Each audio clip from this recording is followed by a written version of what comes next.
M ಕೃಷ್ಣರವರು ಈ ರಾಜ್ಯ ಕಂಡ ಅಪರೂಪದ ಮಾಜಿ ಮುಖ್ಯಮಂತ್ರಿಗಳು, ವರ್ಣರಂಜಿತ ರಾಜಕಾರಣಿ,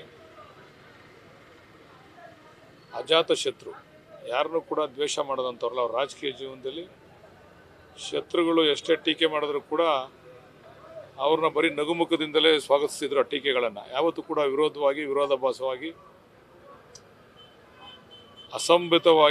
ಅಸಂಬಿತವಾಗಿ ಮಾತಾಡ್ತಕ್ಕಂಥವನ್ನ ಕೆಲಸವನ್ನು ಯಾವತ್ತೂ ಮಾಡಿದವರಲ್ಲ ಅವರು.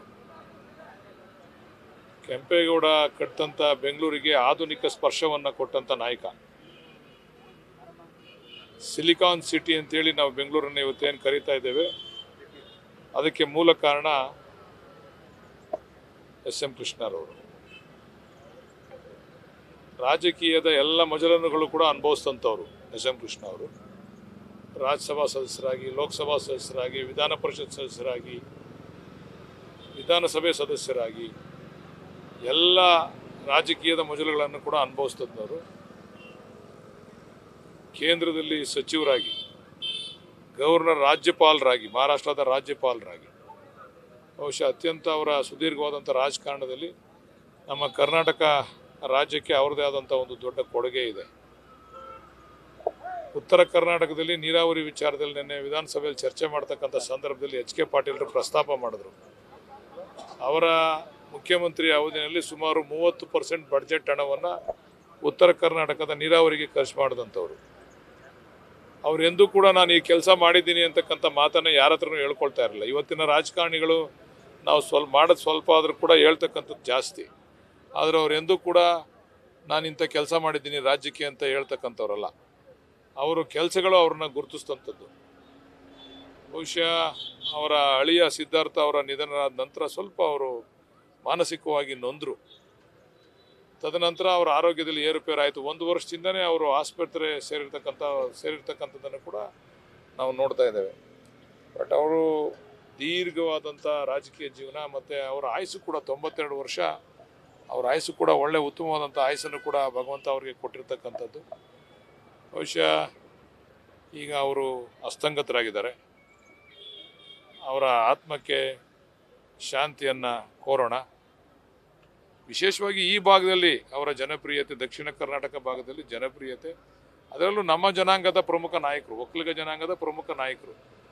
ಅವ್ರನ್ನ ಕಾಂಗ್ರೆಸ್ ಸರ್ಕಾರ ಒಂದು ಬಾರಿ ಅವರು ಉಪಮುಖ್ಯಮಂತ್ರಿ ಆದಾಗ ಇನ್ನೇನು ಮುಖ್ಯಮಂತ್ರಿ ಆಗೇ ಹೋದರು ಅಂತೇಳಿ ಈ ಘೋಷಣೆ ಆಗೋಗಿತ್ತು. ಅವರು ಮಲೆ ಮಹದೇಶ್ವರ ಅವರ ಮನೆ ದೇವರಿಗೆ ಭೇಟಿ ಕೊಟ್ಟು ಬರೋದ್ರೊಳಗಡೆ ಬದಲಾವಣೆ ಆಗಿತ್ತು. ವೀರಪ್ಪ ಮೊಯ್ಲಿ ಅವರು ಮುಖ್ಯಮಂತ್ರಿ ಆಗಿದ್ದರು. ಆದರೂ ಕೂಡ ಎಂದೂ ಅವರು ಯಾರನ್ನೂ ಕೂಡ ದ್ವೇಷಿಸಲಿಲ್ಲ, ದೂಷಿಸಲಿಲ್ಲ.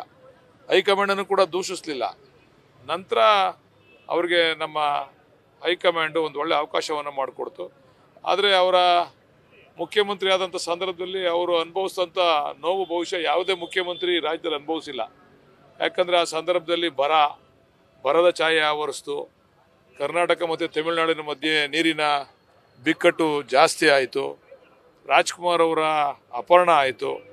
ಇಂಥ ಒಂದು ಪರಿಸ್ಥಿತಿನಲ್ಲೂ ಕೂಡ ಅತ್ಯುತ್ತಮವಾದಂಥ ಆಡಳಿತವನ್ನು, ಯಶಸ್ವಿನಿ ಅಂತಕ್ಕಂಥ ಕಾರ್ಯಕ್ರಮ, ಬಹುಶಃ ಬಡವರು ಕೂಡ ಯಾವುದೇ ಖರ್ಚಿಲ್ಲದೆ ಆಪರೇಷನನ್ನು ಮಾಡಿಸ್ಕೋಬೋದು ಅಂತಕ್ಕಂಥ ವಿಚಾರವಾಗಿ ಬಡವರ ಪರವಾಗಿ ಯಶಸ್ವಿನಿ ಅಂತ ಕಾರ್ಯಕ್ರಮವನ್ನು ಅವರು ಜಾರಿಗೆ ತಂದಂಥದ್ದು. ಶ್ರೀಶಕ್ತಿ ಸಬಲೀಕರಣ, ಶ್ರೀಶಕ್ತಿಯನ್ನು ಅವ್ರ ಕಾಲದಲ್ಲೇ ಅವರು ಪ್ರಾರಂಭ ಮಾಡಿದಂಥದ್ದು. ಹೆಣ್ಣು ಮಕ್ಕಳಿಗೆ ಶಕ್ತಿ ತುಂಬಬೇಕು, ಅವ್ರ ಕಾಲ ಮೇಲೆ ಅವ್ರು ನಿಂತ್ಕೋಬೇಕು ಅಂತೇಳಿ ಅದಕ್ಕೂ ಶಕ್ತಿಯನ್ನು ತುಂಬಿದಂಥವ್ರು ಸನ್ಮಾನ್ಯ ಎಸ್ ಎಂ ಕೃಷ್ಣ ಅವರವರು. ಬಟ್ ಅವರ ವಿಚಾರಧಾರೆಗಳನ್ನು ಎಷ್ಟು ಹೇಳಿದ್ರು ಕೂಡ ಸಾಲೋದಿಲ್ಲ ಆ ಮಟ್ಟಿಗೆ. ಮತ್ತು ಬಿಸಿ ಊಟ, ಮಕ್ಕಳು, ಯಾವ ಮಕ್ಕಳು ಇವತ್ತು ಮಧ್ಯಾಹ್ನದ ಹೊತ್ತು ಊಟ ಇಲ್ಲದೆ ಬಡ ಮಕ್ಕಳು ನೋವನ್ನು ಅನುಭವಿಸ್ತಾರೆ, ಅವ್ರಿಗೆ ಬಿಸಿ ಊಟ ಯೋಜನೆಯನ್ನು ಕೂಡ ಶಾಲಾ ಮಕ್ಕಳಿಗೆ ಜಾರಿ ತಂದಂಥ ಕೀರ್ತಿ ಅವ್ರಿಗೆ ಎಸ್ ಎಂ ಕೃಷ್ಣ ಅವ್ರಿಗೆ ಸಲ್ತದೆ. ಬಹುಶಃ ಈಗ ನಾವೆಲ್ಲರೂ ಸೇರಿ ಅವರಿಗೆ ಒಂದು ಶ್ರದ್ಧಾಂಜಲಿ ಕಾರ್ಯಕ್ರಮವನ್ನು ಇಲ್ಲಿ ಮಾಡ್ತಾ ಇದ್ದೇವೆ. ಅವರ ಆತ್ಮಕ್ಕೆ ಶಾಂತಿಯನ್ನು ಕೂಡ ಕೋರ್ತೇವೆ. ಅದರ ಜೊತೆಯಲ್ಲಿ ಅವರ ಕುಟುಂಬ ವರ್ಗ, ಅವರ ಸ್ನೇಹಿತರು, ಅವರ ಬಂಧುಗಳು, ಅವ್ರ ಹಿತೈಷಿಗಳೆಲ್ಲರಿಗೂ ಕೂಡ ಅವರ ಸಾವಿನ ನೋವಿನ ದುಃಖವನ್ನು ಭರಿಸ್ತಕ್ಕಂಥ ಶಕ್ತಿಯನ್ನು ಭಗವಂತ ಕರುಣಿಸಲಿ ಅಂತ ಕೇಳಿ ನನ್ನ ಮಾತು ಮುಗಿಸ್ತೀನಿ. ನಮಸ್ಕಾರ. ನ್ಯೂಸ್ ಫಸ್ಟ್, ನಿರ್ಭೀತಿಯಿಂದ ನಿಮ್ಮ ಪರವಾಗಿ.